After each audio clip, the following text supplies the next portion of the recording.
Echoes Box Podcast is not meant to be or claiming to be a good place for therapeutic advice. The host is not a licensed therapist and is not offering any services or advice related to mental health in a professional manner. The content discussed on Echoes Box is commonly highly explicit due to the real nature of expressing honest emotions. While we don't mean to offend anyone, the reality is these discussions might be triggering to many people. Out of respect for all, please do not listen if this content isn't right for you, and forgive us if you have a poor experience. Keep your brain healthy. Isolated, I've been patient, but I hope it's almost over. I've been replaying this sequence of highs and lows and rejection. I felt strike, pain, fear. I picked up pace, but I don't think I pulled through it all unscathed. It's not my place to recommend, but I can see the evidence. Will you make it out of this? My head is always spinning. I can't come down from this. I wanna be so much for you. All right, everyone. Welcome to episode 1 of Echoes Box. That song you were just listening to is called Isolated. It's by a band I'm in called Lost in Le Mans. If you have any music you want featured on the podcast by you or any other artist that you support, reach out. As long as you give me permission, I'm totally cool with it. No strings attached. I love promoting music. That's also going to be kind of a focal point of this project here. But that isn't the podcast purpose. It's nice to have cool intros and outros and all that, but that's not what we're here to do. And this is episode 1. So it's really important now that we define what the whole reason I'm doing this for is. It's not easy to express, and I really don't know what I'm doing, but I'm doing it, right? So the general idea is I want to shine as big of a light as I can on mental health issues in kind of our society, but not in a way where we're focused on society today or focused on a specific mental illness or therapy or anything like that. Those will certainly be topics of discussion, but I want a more kind of change to occur in society, and I'm not sure there's a good medium for that. And you know, I talk to myself in the shower all the time and have these conversations with myself because I'm a weirdo. So I was like, all right, well, let me just record, and then maybe eventually I can get some guests on and we can share experiences, and in this shared experience that we can create, maybe it'll help somebody. If nothing else, maybe it's just for me to get stuff off my chest and put out there in the world. Who knows? But the general purpose is I really want to normalize talking about mental health because it's hard. It gets really hard. It gets really difficult. It's scary. There's a lot of people out there trying to do this in many ways, and I think it's great. And I feel in my heart to want to genuinely contribute to that.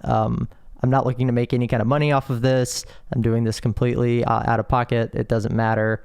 I don't really care. I have a nice, healthy, stable job. We can get into that later. But I just want to genuinely help people. And I think we have all the tools and technology of today to do that.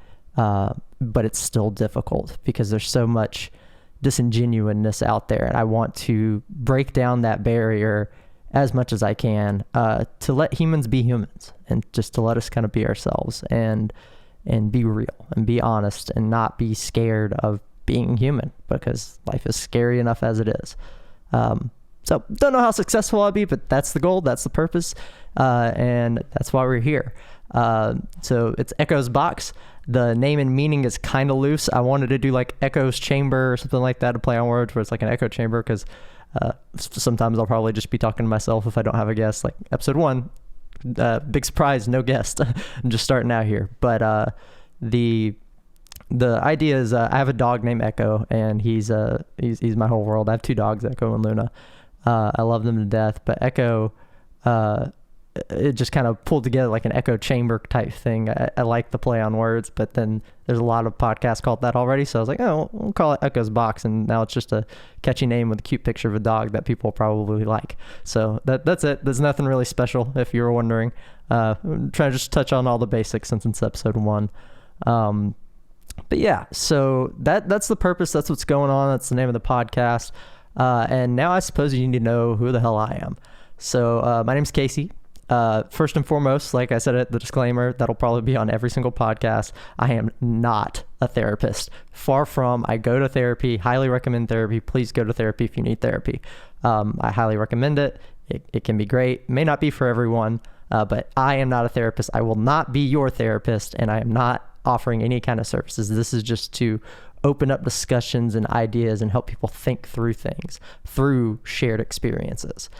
So I'm just a broken person trying to help other broken people, which is crazy and difficult. But a little kind of like background about me. What makes me even qualified to start talking about this? Well, not a whole lot. There's only one real kind of space that I have on the side that bleeds into this, other than actually dealing with mental illness. In my personal life, I am a hacker. That's my professional job. It's really fun. I get to paid to legally and ethically hack computer systems, break into buildings, test security, and help people find vulnerabilities and fix things. And it's really cool. I love my job a lot. And I don't really have any more else to say on that. I don't want to get too personal until it's relevant. That's kind of, you're going to learn a lot about me, if this podcast continues on, and, I don't want to give it all away at once, right? It's got to have some kind of content for it. That's the whole point of the podcast. It's, even though we're trying to help people, I can't shove my whole life story into one episode. That would be terrible. Terrible for everybody, traumatizing for everybody.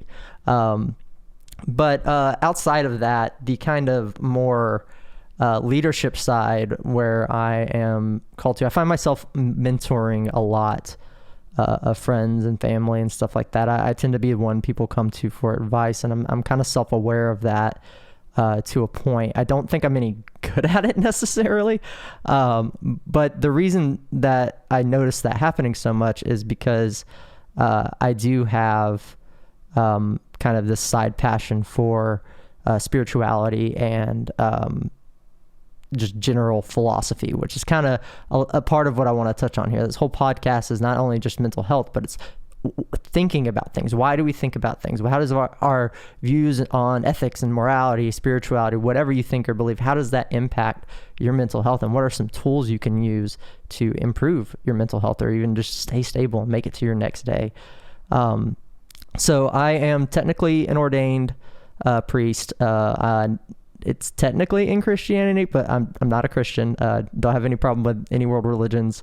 Happy to discuss with anybody. I'm not a Christian though. And I think the most important thing, the reason I say technically, is it's truly just a formality. It's an online ordination. I became ordained because I am at least some level of scholarly adept in the Bible, and it's important part of the spirituality practice I do have. It's not a central part. In fact, most religious texts in general are important to me and what I'm learning about the world. But everything else is just a formality, because I wanted to be somebody like who could help people. I've been in a situation where I needed a priest for a funeral, or maybe someone needs a priest for a wedding, and we're all hung up on the different worldviews and different religions, and it's hard. There are people out there that need those kinds of services, and it's not like I'm offering them to the world. I'm not like a for hire person for that, but like my friends and family that maybe don't have the same beliefs as other people. I want to be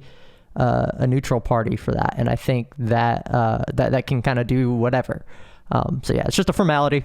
Take it with a huge grain of salt. While I do claim some knowledge, I am not a scholar or a PhD at any of it, and it has nothing to do with my core beliefs. But it's of note. It's of note, and there's a purpose to it. Though I am a ceremonial magician. If you want to get real, we're already going to get kind of freaky.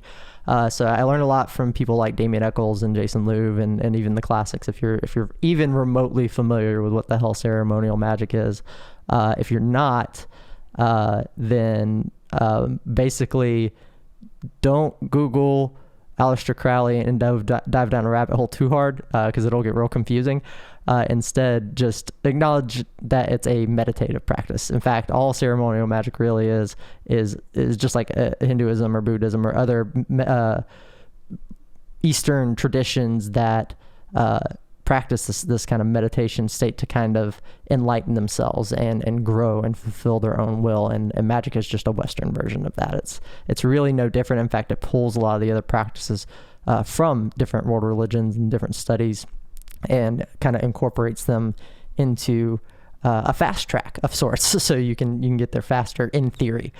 So that's my personal route. I'm diving down. It's been fun. I am still very much a student. I'm not a mentor in that, but I do find it really valuable personally for my mental health. But it's not for everyone. So this is not a recommendation for that, but it is a little background just to kind of give you an idea of where I'm coming from when I'm talking about these mental health issues, because I read a lot of just a lot of books, whether it's scriptures, whether it's books on general philosophy, books on meditation, books on the way people and processes work and think. It's all incorporated into my study. And so that's the only reason any of that crap is relevant for you to know about me, is not because it's important to this podcast, but it is important to know that I study that, and it's important to me, and it is a big part of my own healing process and dealing with issues like this. So that's enough about me. You don't really need to know any more about me, because you're about to learn a lot more darker things as we go along. So I try to keep things lighthearted. I'm very, very comfortable, very open talking about mental health issues. I've been dealing with this for a very long time. Things that I'm going to say nonchalantly may come as shock to some people, which is good. That's kind of what the point is, right? Is if you're hearing what I say and you're like, oh my God, then that's part of the problem we're trying to address here, is that this is not just me. My experience is not unique to me. I am not the only one suffering with these type of issues. I may be the only one dealing with the story of my life in the way that I'm dealing with it, but there are plenty of other people who are just dead silent and dealing with this on their own, myself included, that need to be able to speak up about it, because it's scary. So so the topic we're going with today for episode 1 is deserving support. This is something that recently came up through this past weekend for me, and is actually what kind of kicked off this podcast idea. And like I said, I don't even know if this is going to work out. This could be the first and only episode. It could never be released. If it is released, hey, you're listening now, right?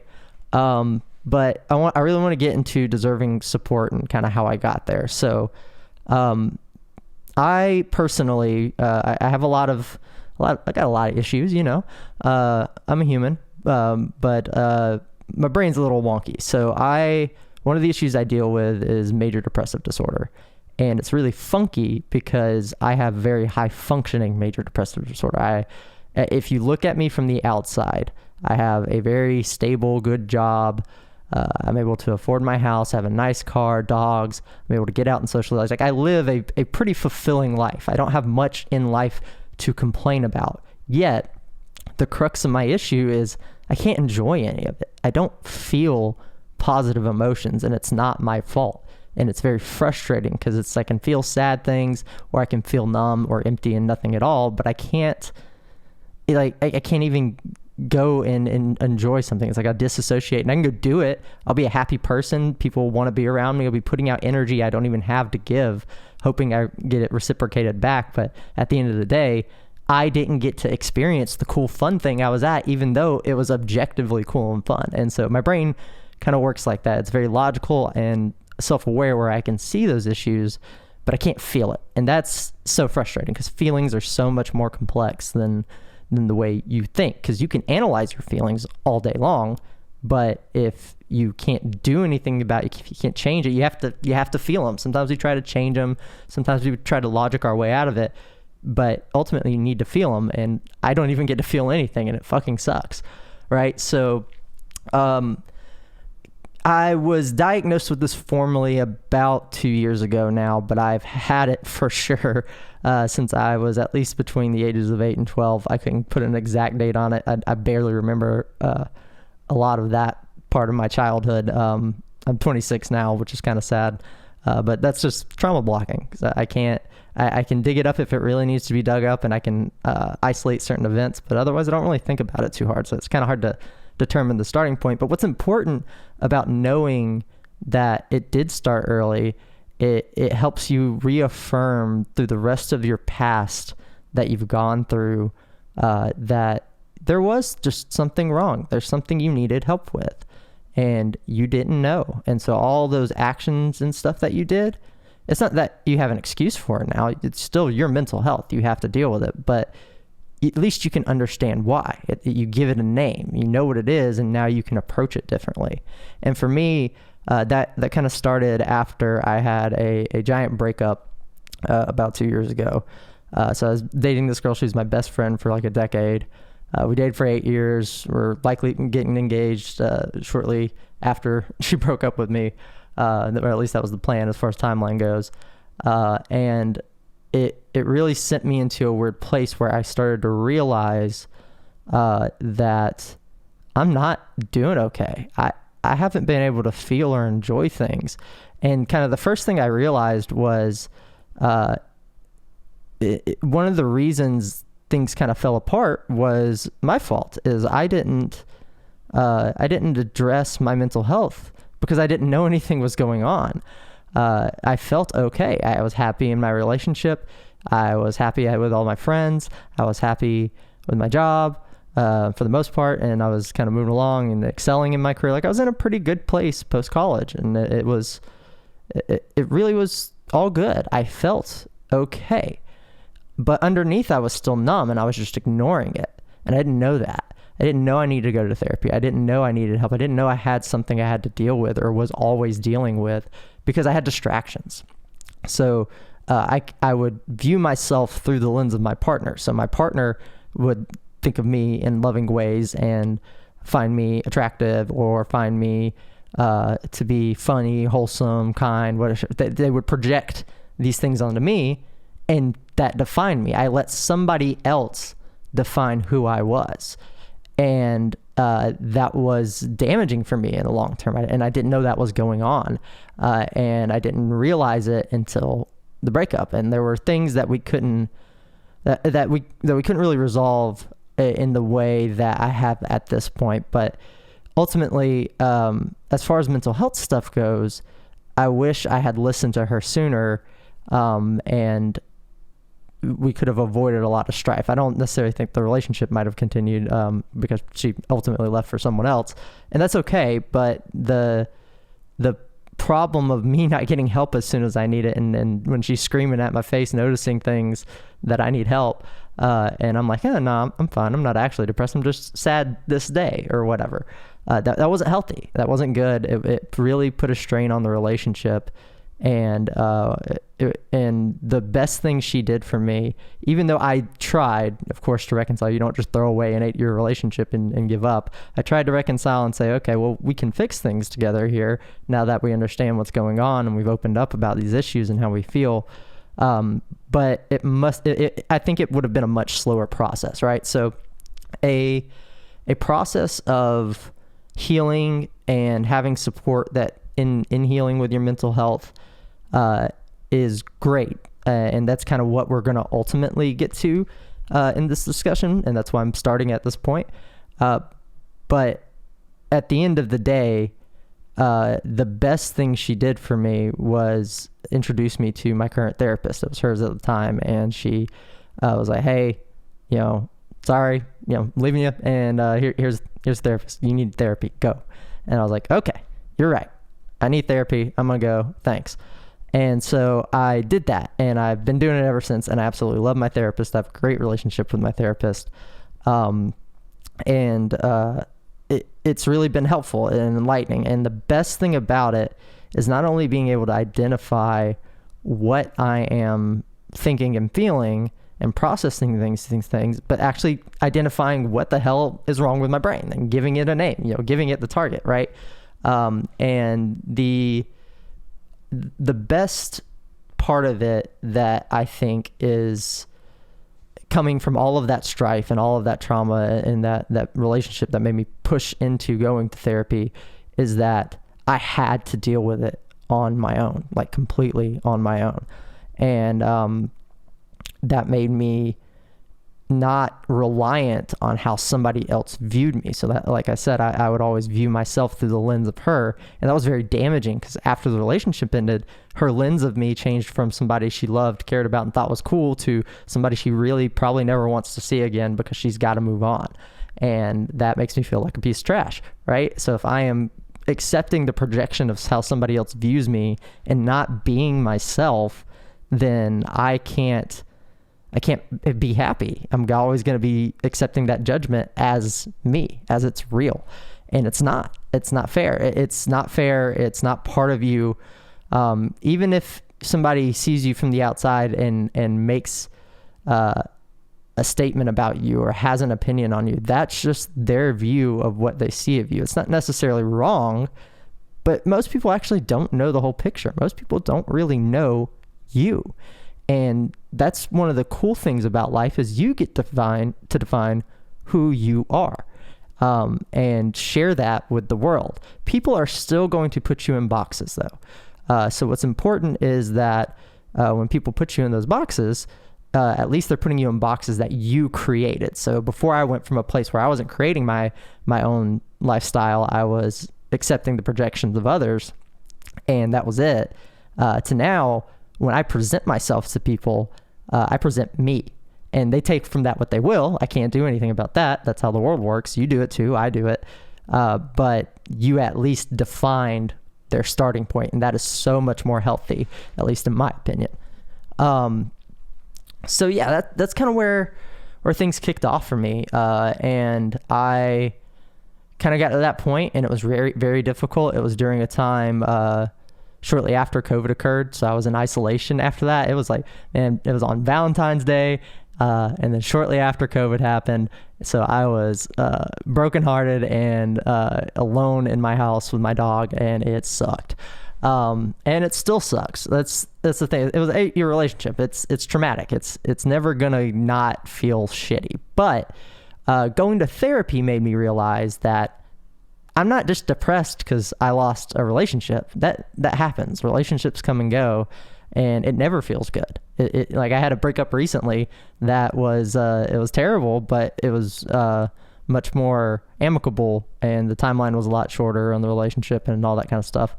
And nothing ultimately wrong other than that it ended, and it just kind of feels shitty and you feel bummed out. That's just how that works, and being accepting of that is healthy. But the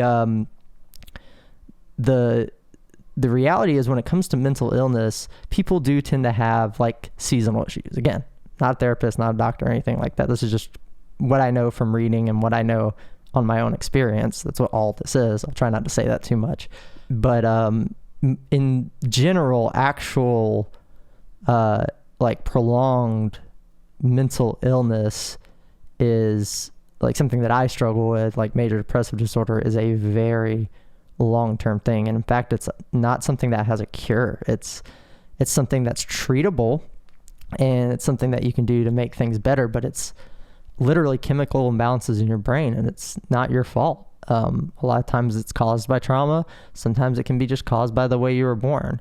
That's the thing that's weird about like psychology and stuff, is there's no real root cause for why these things happen in people. It's just that we know they're real, and we're acknowledging them and trying our damnedest to do something about them, and isolating it down to chemical compounds, isolating it down to exercises you can do, and things that promote the activity that a normal, healthy brain might have. So not everybody struggles with a actual prolonged clinical issues, but those that do have to deal with it all the time. It doesn't just go away. Some people are more fortunate than others in their treatment, and they actually get good relief from their medicines or their therapy and can function. For example, I am a very high functioning individual.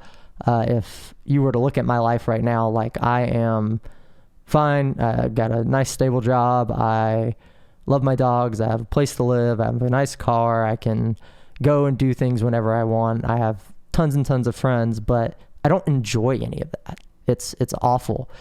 And when I was first in therapy talking about all this, I was trying to identify that emotion, what that feels like to not feel. It's so difficult. And the interesting thing is, I went back to a story I would always think of in like middle and high school, where I would be at something like a high school or a middle school fall festival. And in these events, I remember very fondly, but there's a very dark twist to them. Usually at these events, from the outside looking in, I'm usually with a group of friends or a girlfriend at the time or whatever, and we're holding hands or, walking around as a group, joking around, some kind of physical affection, hugging, talking, joking, laughing. It's all a bunch of positive, cool stuff. Very good social experience. But I didn't get to enjoy any of that. So when I describe, it's like, I remember being at a fall festival, like holding hands with my girlfriend at the time, and everybody was so happy. Everything was so cheerful. And it was such a good time. The air was crisp. The colors were beautiful. I can remember things vividly, but I didn't enjoy any of it. I had to watch myself. I disassociate a lot. And so I'll basically watch myself enjoy it and do the thing and do the actions and be quote unquote normal. But on the inside, I feel absolutely nothing. No joy, no happiness, just completely empty. And I never understood why. And when I was able to describe that, then my therapist was like, "Oh, yeah, that's depression, man." And I was like, "Oh, all right, well, that certainly makes sense." And so that's my day to day, and just being able to identify that is super powerful because I know that I can't feel the way I want to feel. In fact, on top of that, I just had a great experience from this past weekend. I went to emo night with some folks, and great group of people, new people I just met, and they were all super sweet and inclusive of me, and we all hung out, and I'm hopefully making some new friends from that, and that'll be a positive experience. But it really sucks because while I was there, I had an objectively great time. Like, I danced with beautiful people, and I made good connections with people, had laughs, had jokes, listened to my favorite music, kept people safe, and like I said, hopefully made some new friends. And that's awesome. Like, all of that, like when I look at the experience objectively and logically, I had a fucking amazing time. It was awesome. There's always things that can be better no matter what your experience is, but in general, it was good. But guess what? I didn't get to actually feel or experience anything in the moment. I was just there dancing, maybe having a drink or two, and out on the outside, I'm enjoying it, and I'm making great conversation, and I'm putting on the happy face, and I'm being amicable and kind to these new people I'm really trying to be friends with. I really want to make their acquaintance and get their friendship and support and be a friend and support for these new people. It just takes time. Making friends is hard, especially as an adult. But the problem is I don't have energy to spend. Like, I am always, if I'm not at 0%, I'm in the negatives. And so I'm basically pulling energy out of my ass to connect with people. And I do that because there's two paths of thinking here. You either need to take care of yourself and hope that somebody comes along that will give you energy whenever you're exhausted, or you need to put good energy out into the world in hopes that it comes back. And I, quite frankly, am tired of sitting around and waiting because it's not guaranteed. At least if you go out and expend yourself, there's a chance. It's riskier, but there's a much better chance because you're seeking it and you're putting it out into the world first. You're taking the initiative. But it's not easy. It's very hard. And I've had a very hard weekend. It's been filled with, just to be honest, filled with panic attacks. And I wasn't understanding why. I was like, I had a great time. Why am I freaking out? Why am I having such a mental headache about all this stuff? And it's because, I got home and realized I gave all this energy and got nothing back. And on top of that, I didn't even get to be present and enjoy my experience. And that's sad. And it made me very upset, and I was wrestling with it. And ultimately it led to kind of the feeling of numbness and emptiness again. And that spirals usually to self-loathing, right? So, not for everybody. Again, I'm just speaking for me. And the self-loathing stuff is where the conversation starts getting dicey, right? So before we get into that, I kind of want to talk about just general therapy and meditation and stuff. So like I mentioned with the ceremonial magic stuff, I'm very into meditative practices. That's been very beneficial for me. And what I started before I started doing all the weird hippy dippy shit is I did just basic mindfulness meditation. And again, meditation is not for everybody. I don't necessarily recommend it, but it's worth a shot, because the skills that you gain, even from the most basic things, like just doing it a week, can help you with things like intrusive thoughts. So for example, in mindfulness and meditation, I did this for about 2 years straight. And the main thing they teach you is how to make a note of your thoughts and examine yourself and know what is going on. When you first sit down, a lot of people think meditation is like, oh, I'm going to clear my brain and go in Zen mode and whatever. That's, or do whatever you think a Buddhist monk does. And that's not it. There is an aspect of your goal is to be present. Your goal is to be in control of your state, but we're people, we're humans. That's not how that works. In fact, the default state for most people is our brains are running on. Like they're just going, thoughts are coming and going, and that's normal. Some people don't. Some people have it differently, and that's why meditation doesn't help everyone. But for those that do have thoughts like that, when you first sit down to meditate, you're like, shit, I can't focus.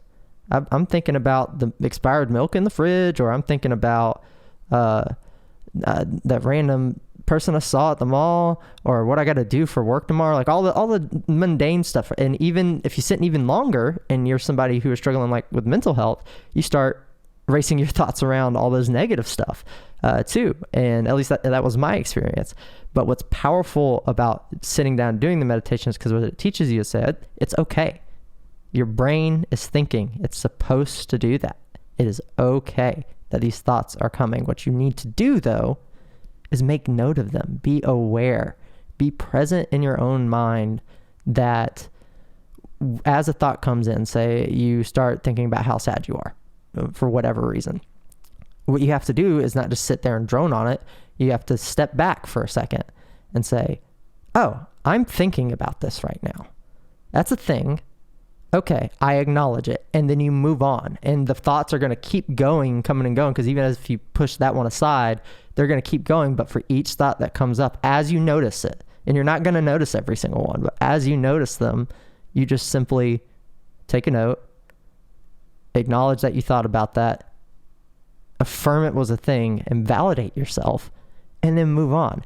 And by the time that you're done kind of getting used to that process, the goal of that process is so you can clear your mind and actually be present. But the practicality of that process, even if you only do it for a week, just to kind of identify what that feels like, is now day to day. When you're going through your day and your brain starts looping and hitting you with intrusive thoughts, and you're not thinking about what you actually want to be thinking about in the present moment, now you can do the same technique. You can make a note of, oh shit, my brain's kind of looping right now. And at least, even if you can't get it to stop, because there's certainly times I can't, but even if you can't get it to stop, you can at least validate yourself and know that it was there. And so that's how I identify things like self-loathing. So I had a really eye-opening conversation with myself, I guess, where I was like, why do I hate myself? Like, why do I loathe myself so much? It doesn't make sense, because I love people. I love life. I love my dogs. And I almost broke my own heart. I said, I want to love myself as much as I love my dogs. Why can't I do that? I can love them that much. Why can't I love me that much? That doesn't make sense. And it's very difficult. And I don't have the answer for that right now. That's something I'm working on, obviously. But that leads us to the whole goal of this topic. So all of that buildup was for this. Support. So when you're going through life, a lot of people always say, there's songs about it. There's typical, parables or common idioms and shit that is, love yourself first and then go to love others. That doesn't exactly work for people who are struggling with mental health, and people with mental health still deserve love. I want to be deserving of love, even though I don't feel like I am. and I love people. Like, I can't express that enough. That's people are like the only thing I really care about. Everything I do for people. I want people to live valuable, successful lives. And I know I can't control it all, and I'm not responsible for everyone. I don't mean it like that, but anybody whose life I can touch in a positive way, I'd like to. It's fun and fulfilling to see others prosper and succeed, and it really warms my heart.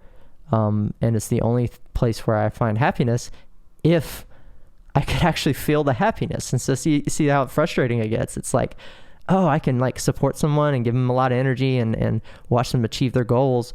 But if that never gets reciprocated, and I'm just kind of like the cheerleader, then I can't even enjoy the fact that they had success, even though that's all I want to do. I don't feel the enjoyment at the end of it, but I care about it so much. It's so complicated, and you can see how this really hurts my brain personally. Like, it's really, really whack. So that, but the whole idiom thing, it's not accurate. It doesn't, in my opinion, paint the whole picture of what loving yourself is. Loving yourself is doing exactly what you can to take care of yourself. And if you have mental blockages that make that difficult to actually feel love for yourself, even though you can feel love for other people, that doesn't mean you don't deserve love. In fact, that means you probably need some love, and it's important. So what I figured out this weekend that made this whole thing kick off was support. I've been thinking and even talking in therapy a lot about what I really want and need right now. And it's support. Support comes in a lot of shapes and sizes, but I personally don't feel like I have a fantastic support group, which is weird because I have so many friends, and I believe they care about me, and I have family that I know cares, but unfortunately some of my trauma is family related, so I can't go to some members of my family. And more unfortunately, the friends that I do have are they're all grown-ass adults like me. Like, they have stuff they've got to take care of. They can't come nurse my mental health. And don't get me wrong, I'm not asking anybody to be a therapist or anything like that. That's why I pay you a therapist for. But to have support and somebody who cares and can listen to just what you're feeling, because I do that for them, and I don't often get the chance to do that in reverse. Like, I don't often get to share my side, and I'm often scared to share my side because my shit's kind of heavy. Like, I know it's heavy. I'm used to it. That's why I'm comfortable talking to it, but it can be scary for people. Like for example, when it comes to depression, a common theme is big intrusive thoughts that can often be described in very serious ways that indicate a threat to your life. And if you phrase those the wrong way to a certain therapist or a psych, you go to the grippy sock hotel for a little bit, and that's not always the answer. It's very scary, and so, like, I'm blessed to have the relationship I have with my therapist, because oftentimes what you feel is exactly, there's no better way to describe it. It's like, I really just wish I was dead. And that's not a suicidal thought. There's a complete different arc there, and we'll touch on that. But a suicidal thought is not feeling like you want to die, or feeling empty, or feeling exhausted, or feeling drained, or wanting to be free from the pain, because that's what it is. That when you describe it like that, it's like, I don't actually want to die. I like life. In fact, I love life. I love people. I want to experience it. But I'm frustrated and upset that I can't feel those kind of emotions, even though I have it all going for me. It's extremely frustrating. And that's just my point of view and my example. And I'm sure there are many of you out there that probably share a similar experience. And the thing is, though, if I walk up to my mama and tell her that, which I've done before, it freaks them out. You walk up to your mom, your girlfriend, your aunt, your friends, and really in detail, truly, not just like, oh, woe is me, emo kid, I want to die, like memes on the internet. No, don't hide it. Actually go and be like, hey, I feel like absolute ass, and I feel empty. Life isn't fulfilling, even though I have all these things going on and I really am in so much pain. I want to die. That scares the shit out of people, but that's like a normal thought for me. And that's a normal thought for many people with depression. That is the kind of stuff that I exactly want to point out to people, that we can't be scared of that. That is a valid emotion. It is raw. It is real. It is scary, but it's not worthy of detainment. It's not worthy of ridicule or fear. It's worthy of acknowledgement and validation and respect, because what happens when you don't talk about that, you bottle it up, and that's what leads to the actual suicidal thoughts. Again, not a therapist, but that's the way I see it, because that's what I've experienced, is when I don't get to talk about how severe my pain is, it makes me want to die even more, and that there begins the intrusive suicidal thoughts, and that's where things actually do get serious, and that's where you actually probably do need somebody to physically help you and reach out. But just because you had a thought about death or sadness or pain that was severe doesn't mean that you are invalid. It doesn't mean that you should be scared that something bad is going to happen to you. It does mean that you need some support and some help, but you shouldn't be able to, it's just so scary to go and reach out about that kind of stuff. That's why, like I said, I'm fortunate to have the therapist relationship I have, and I'm not too worried about that, but it's scary for a lot of people, and it happens to a lot of people, and it's not good for mental health. But the idea of seeking support in terms of friendship is difficult for me, because I am missing that from my life. When I lost that previous partner, I lost a best friend, and that was where I got a lot of emotional support from. And at the time, I wasn't dealing with it healthily, so I actually wasn't using that relationship the way I should have. After that, since then, while I do still have many friends, it's not the same. I don't have people, like when I am on my floor having a hard time, that I can just call up and be like, hey, I'm dealing with this. And they often say that I can, but I know that the second, because I've tried a couple times, that's the only reason I know, is they can't handle the severity. It gets heavy, and I don't blame them. That's not their problem or their responsibility. So it can be difficult to find support in friendships. And it's important to be genuine, and it's important not to be overbearing. And remember, they're not your therapist, but I often support my friends, and they can come to me with things because I can stomach a lot more than most people can, just because of what I do deal with. And that's not a good quality that I have. I don't like that, because it often drains the shit out of me. But I do like that it helps people. It's very strange. And so when I went and did the event I did this weekend, it was part of an exercise also with myself, not just to go meet new people, but to create new friends and find new support. And what I learned is that it's a slow process, because you're not going to be able to tell everyone everything that's going on up front. You're just meeting new people. You've got to get to know things little by little. It's hard, especially when you have no energy to begin with. It's very difficult. But the most important thing is, even if you can't convince yourself that you're worthy of love and love yourself, which is what I struggle with, I have at least made it to a point where I can say, I deserve support. I deserve better support in my life, and begin seeking support. And I don't know if this is true, but the goal of getting the proper support that I need through friends or a relationship, whatever it may be, is that people, now that I have defined who I am, people will begin to love me for me instead of loving me for an idea that they created of me. Even if it's just a piece, like we talked about, they'll love me for me, and that can help me say, oh, well, my friend so-and-so really likes this aspect of me, and they've told me this, and they've expressed it to me and have been supportive. Maybe I need to start focusing on how to love that first, because you get an example, right, from the external source on how to love that piece. You see how they love it and be like, oh, I feel that love. let me love myself that way. And it's kind of like a piece by piece thing, but I'm hoping that by starting with seeking support, it'll eventually lead to a place where I have enough support to really isolate all the variables of that self-loathing and turn it around and turn it into a complete self-love.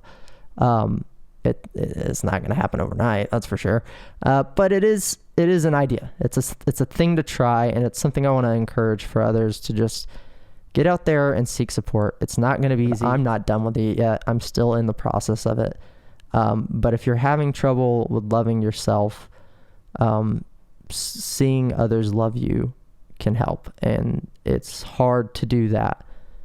There's nothing easy about any of this, but you have to try. Like I said, I'm like negative reserves on energy, but the reward that I get from the risk, if it pays off, is healing. And that is the most valuable thing. So yeah, that is kind of what I wanted to touch on today. Like I said, probably everything's going to be kind of heavy on this podcast from time to time, but I speak in a light voice. I'm very candid. I don't mind any of this. I don't mind sharing this. I'm very open about mental health. I'm not interested in gaining any external, like, weird random internet strangers support and help. I just hope this is beneficial to hear for all of you. I've got my own plan, discussed what it is. I'm going for it, right? And those are the kind of discussions that I want to have here. Of course, the initial couple episodes may just be me talking about a couple things, but if there's ever somebody that you want to have on the podcast, I won't do like interviews. I really want genuine discussions about things like this, just like this in this format. And so if you like this and you want to have somebody on that you know, whether it's a popular person or maybe a friend or maybe a therapist or maybe a celebrity, I don't care. Like all that's cool with me. They just got to be ready to really dive in and share some shit. Yeah, if you like this, please share it. And if you want to like shoot any suggestions, ideas for guests or music or anything like that, you can reach out to me at echoboxpodcast@gmail.com. Thanks for listening.